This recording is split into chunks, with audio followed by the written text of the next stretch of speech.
so good against the control decks right now because of Detention Sphere and that being the most significant card in the way they're trying to fight you in a lot of matchups means that it's really getting its chance to shine across all formats. I don't get to play a lot of Standard, but I think when I do, I'll be casting Abrupt Decay.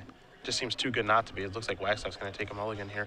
Bargo going to draw his opener up, see if he finds anything that he likes. I know he's got lands. He's got a Tarmogoyf over there, a Lightning Bolt, Stifle, some other stuff. Seems like a Rug Delver hand to me. A fine hand of Magic cards. Yeah. Yeah, I think the player that people are probably most scared to play against in this top 8 outfit is Kukanado. Oh, I wouldn't want to mess with him. Yeah, his deck is ruthless, and he's obviously quite good at playing it. I mean, Craig caught him in the Swiss rounds. We had that match on camera, and Craig died effectively on turn 1 the first game. Yeah, it's true. And then I believe that Robert reanimated on the 3rd turn through Daze, Force of Will, and Flusterstorm or Spell some combination of just some outrageous mixture of counterspells in the early game. Powered through counterspells.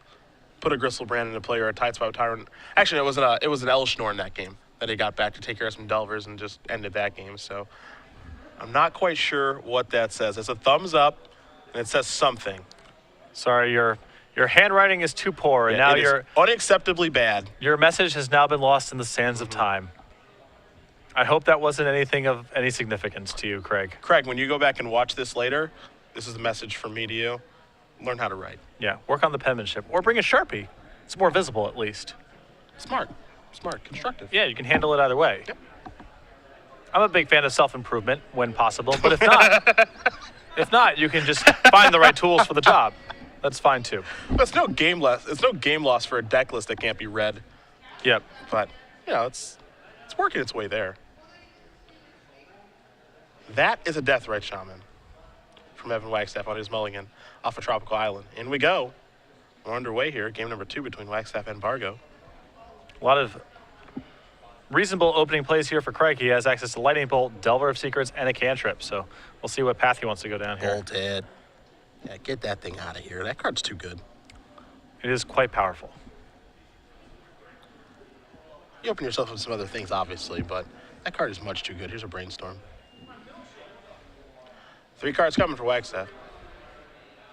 Hoping to undo his mulligan a little bit with some selection. Right, that's what Brainstorm can help you with.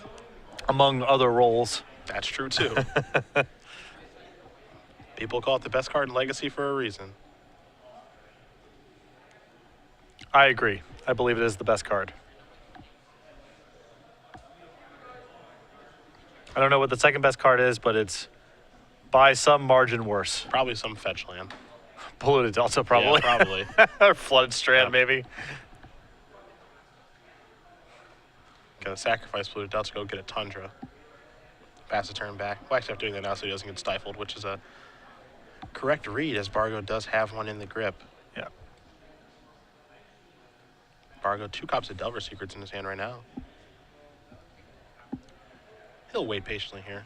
Stifle does a lot of good work here for Craig in the matchup. Of course, fetch land's the most natural thing, but can be used against Stoneforge Mystic or against a Living Weapon trigger or a Planeswalker activation. So plenty of utility for that card here. And Stoneforge Mystic is a cause for concern for this deck. So there's a Delver. Could play them both right now if he wanted to. It looks like he's going to take a slower approach. Has Stifle and Spell Pierce in the grip. Yeah, he may be currently exposed to Stoneforge Mystic and would just prefer to hold up Stifle. Yeah. Wagstaff going to draw a card here, as he has made it a perfect Brainstorm with that Polluted Delta. So the top card of his deck is Mystery. Going to play another Delta to begin the turn. Follow that up with a Source of Plowshares. See, Bargo's going to look at his hand and say, all right, there goes my Delver. I'll gain a life, though. Just an exchange of resources here off the start. But Evan, a little light on things to do, it looks like. Yeah, that's what it does look like. There's a Wasteland, not a bad draw. You can start going after those lands in that mana base. One thing about Esper Deathblade, does not have the best mana in the world. Going to take down the Tundra. Yeah, no basics to fetch. And the more that Craig taxes the mana with Wastelands, the more that Evan has to play into Stifle with his fetch lands, which is something Craig definitely wants to have happen here.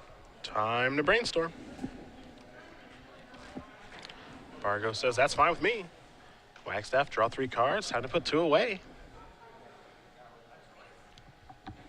Again, Tropical Island just helping with the green part of Death Right Shaman. Doesn't really facilitate very much in Wagstaff's deck beyond that. Yeah, just one copy. Sometimes these lists have an engineer explosives hanging around somewhere, but for the most part, just to activate Death Right Shaman. Time to sacrifice the Marsh Flats. And that means it's time for a Stifle. Bargo very, very quickly.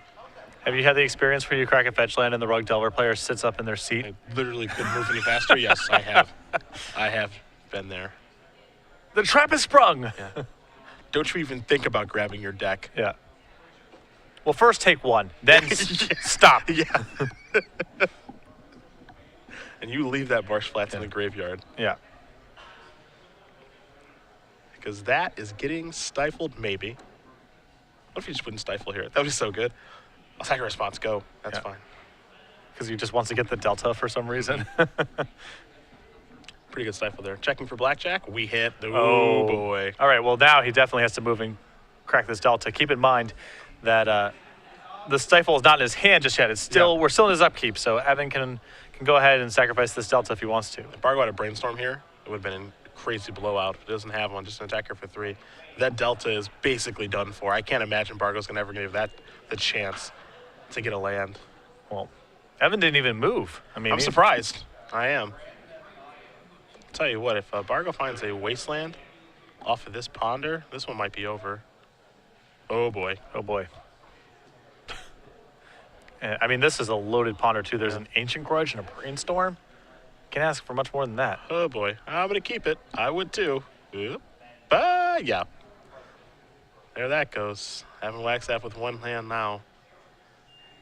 Well, Evan has a pretty land-heavy hand himself, so maybe he's okay with Craig leaving up a mana for the time being. Potentially. I mean, that to me is the only logic that makes sense here for him not sacrificing the blue delta. He doesn't feel like he's going to need to sack it for a really long time. He has plenty of lands, and Craig is tight on mana himself. So if Craig's willing to sit there leaving up a mana the whole game instead of, for example, casting the Tarmogoyf that's in his hand, Evan's happier in that world. Evan with his hand on his head does not seem like a man that's very confident in his position right now. Oh, I don't know. We've seen this look before. He's made some pretty insane comebacks when we've watched him play today. This would have to be another one. Seems like a really, really tough spot, though. Wow. Per Nystrom. Wow. We watched him play against Greg Smith earlier in a very, very good match. And we could tell when we were watching him play, he's very familiar with Death and Taxes, no doubt about it. And he was able to defeat Combo Elves, the 8 seed, in an upset over the 1 in a really, really tough matchup. Per Nystrom defeats Riley Crew in Death and Taxes. Moving on. Pretty awesome. That is insane. Going to play against the winner of Kyle Hutchins and Tom Gensman in the Delver, some sort of Delver matchup, either Rug or Blue, White, Red. And I'm sure that Per is happy to play against either of those decks. Some Mother of Runes matchups over there. Oof. Oof. Mufasa. Oh.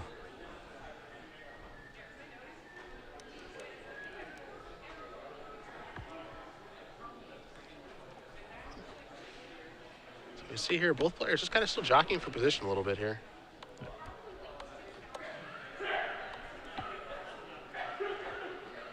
It's always so awesome when we just get a really surprising result. Some shrugging of the shoulders here. Not quite sure where we're at in the turn now. Yeah. See if we can find out from our judge. Yeah, it looks like there may be a ruling and an appeal here.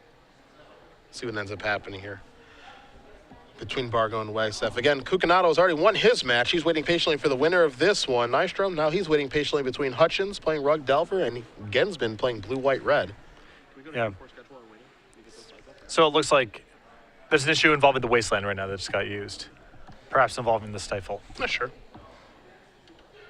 Yeah, we'll see what happens. And once we do get a final ruling here, no reason for you guys to sit here and take a look at hand motion. So let's take a look at our quarter 4 schedule instead. How's that sound? Sounds good. You want to go to Orlando with me? Yes. Too bad, you don't have a choice. You have to come. You want to come to Worcester with me? Sure. Nice. We're going to go there too. How about Minneapolis? I am tagging in for Chapin. Nice. We'll go to Oakland too. We are just going to be hanging out all year long. Huh? I know. Couple more dates here. We'll go through this really quick as these players are just about almost ready to continue play. You got Columbus, Jersey, Richmond, Atlanta. Yep.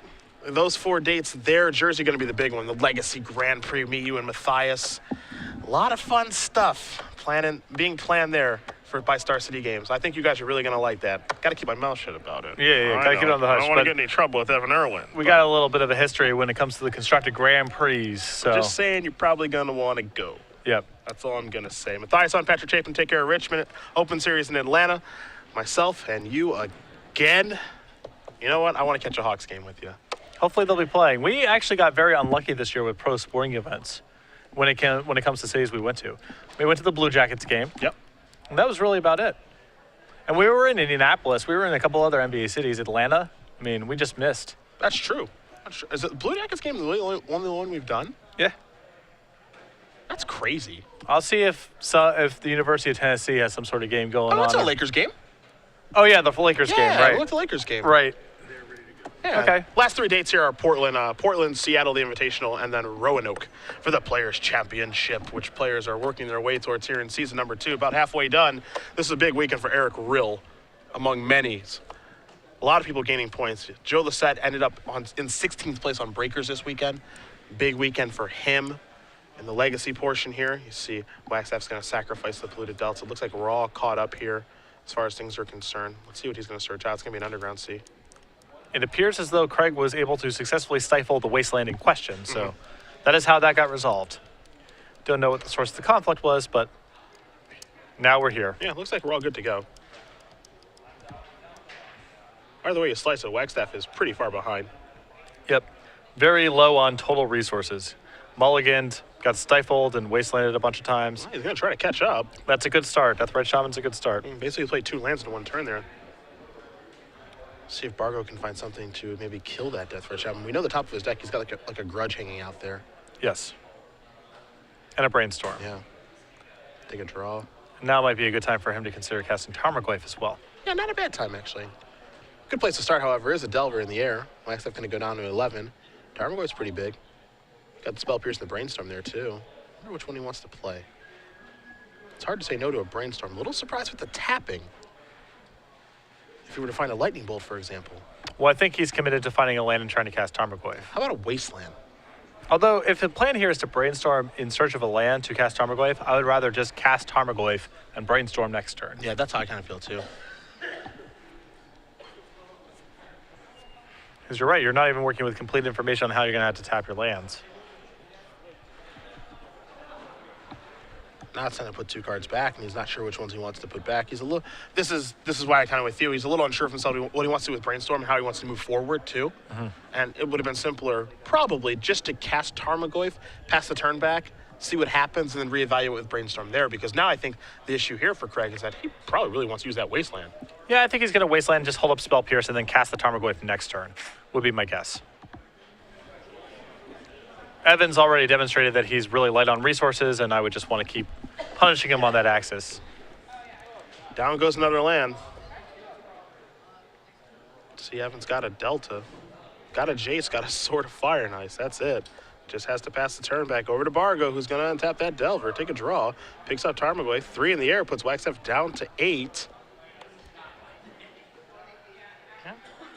Might be Tarmogoyf's time, might not be. Spell Pierce is pretty attractive. Tarmogoyf looks like it's more attractive. That's going to come down. Just start getting Evan into chump block mode.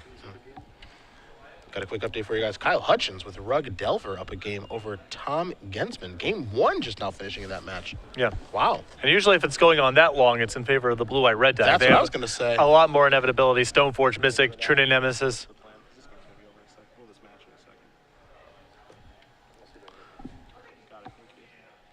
Tarmogoyf sitting at a 4-5.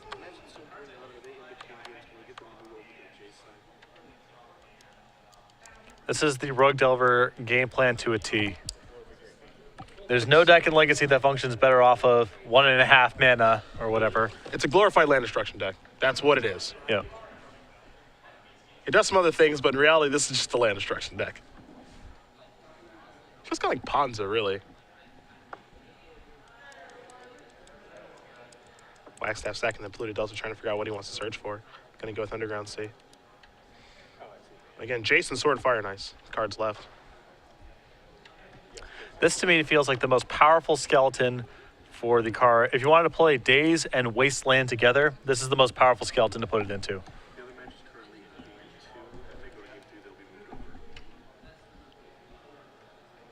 Hard for me to disagree with you there. Yeah.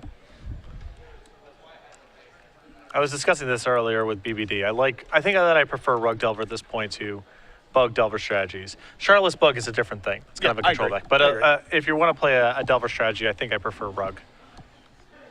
Hard to not like Rug, honestly. It's just consistently winning for the past couple of years. Just a really, really good deck. There's an extension of the hand. Craig Bargo going to get the job done here over Evan Wagstaff.